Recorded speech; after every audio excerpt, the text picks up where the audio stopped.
मुदिता के सभी श्रोताओं को नमस्कार। तो चित्त का तीसरा नियम है द्वैत का नियम।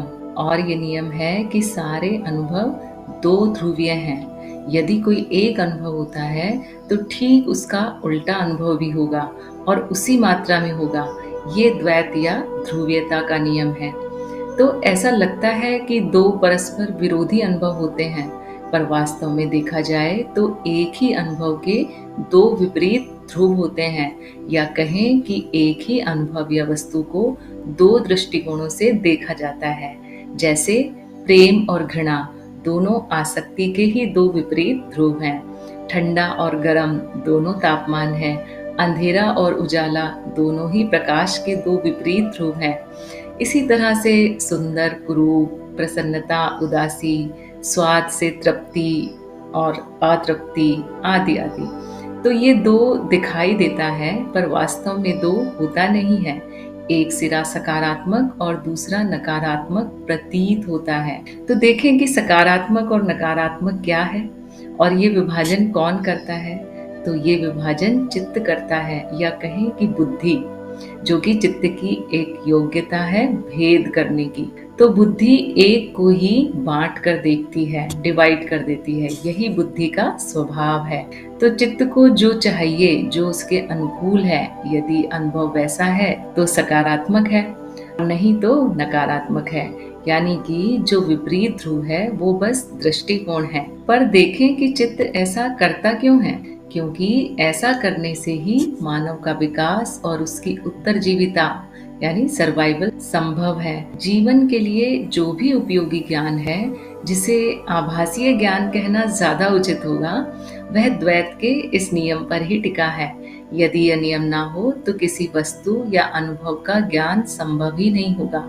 क्योंकि चित्त को किसी भी वस्तु या दृश्य का ज्ञान तभी होता है जब बुद्धि इसका विभाजन करती है, तुलना करती है। तो विभाजन करके कैसे ज्ञान होता है, इसे थोड़ा और समझते हैं। तो देखिए, अनुभव यानी अस्तित्व का प्रकट भाग, प्रकृति। तो प्रकृति एक ही है, खंडित नहीं है, इसमें कोई विभाजन नहीं है। बस वह अनंत रूपों में व्यक्त हो रही है और बुद्धि इन रूपों में अर्थात दृश्यों की तुलना करके उन्हें अलग अलग श्रेणियों में रख देती है। यदि यह विभाजन ना हो तो स्मृति में कुछ भी संचित ही नहीं होगा। तो स्मृति में इन अनुभवों, दृश्यों या वस्तुओं में तुलना की जो छाप पड़ती है, वही हमारा ज्ञान होता है। तो इस विभाजन या द्वैत के परिणाम स्वरूप ही यह निर्धारित होता है कि जीवन के लिए क्या, क्यों, कैसे और कौन सी वस्तु या अनुभव उपयोगी है।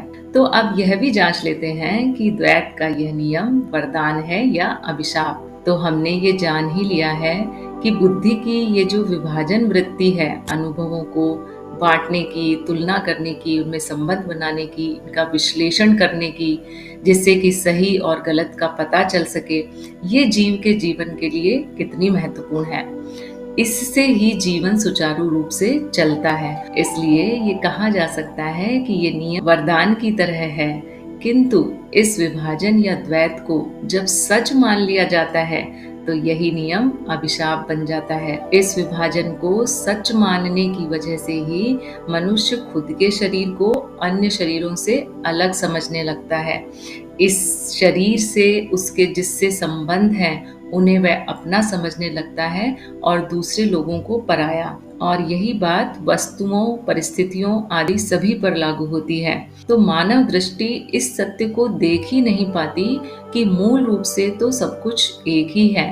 तो इस नियम का सार्थक उपयोग तभी है जब इस द्वैत की मिथ्या को जानते हुए जीवन जिया जाए कि यह द्वैत का ज्ञान उत्तरजीविता के लिए तो जरूरी है, लेकिन सत्य नहीं है। सत्य क्या है? सत्य अद्वैत है, अर्थात दो नहीं, सब एक ही है।